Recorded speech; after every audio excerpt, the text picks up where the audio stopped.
ब्रह्मदेवाला आयुष्य वाढवता येत नाही, पण संत वाढवू शकतात. ब्रह्मदेवाकडे एवढं सामर्थ्य नाही जे संताकडे आहे ते. मेलेला सच्चिदानंद बाबा गावामध्ये सुखसुखाट,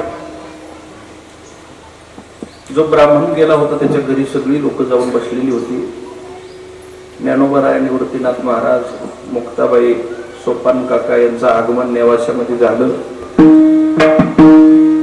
आणि झाल्यानंतर बघतात तर सगळं गाव शांत आहे, कुणीही गावामध्ये नाही.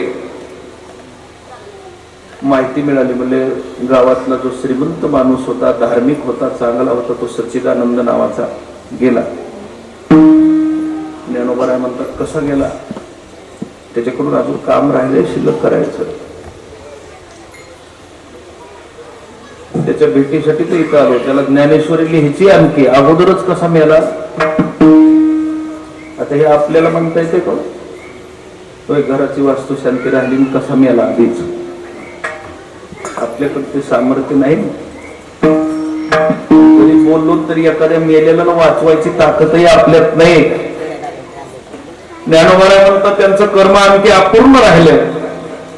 जे ऐकणारे होते ते हसायला लागले, म्हणजे आता त्यांची तिरडी बांधली, आता बाकीचं सगळं कर्म तिकडच होईल पूर्ण. ज्ञानोबा म्हणतात तो सच्चिदानंद आहे, तो मरू शकत नाही, त्याच्याकडून आणखी कार्य राहिले. ज्ञानोबा जवळ गेले त्या तिरडीच्या, आणि तिरडीच्या जवळ जाऊन मस्तकावर हात ठेवला. महाराज तो मेलेला सच्चिदानंद बाबा जिवंत झाला. जिवंत नुसता झाला नाही, त्यानं ज्ञानेश्वरीच्या 18 अध्यायाचं लिखाण केलं पुन्हा जिवंत हो. हे संतांमध्ये सामर्थ्य. मेले माणूस जित उठवेल, वेळ काळा ते ग्राशील गा.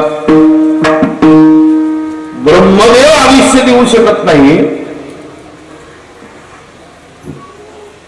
पण संत महात्म्याने ठरवलं तर संत महात्म्या आशीर्वाद दिला, संत महात्म्याने आयुष्य वाढतं. पांडुरंगानं ठरवलं आयुष्य वाढतं. म्हणून आज मागणी करणारे नामदेव महाराज, आणि ज्याच्याकडे मागणी केली ना तो भक्त पांडुरंग आहे, जो भक्ताचा सखा आहे.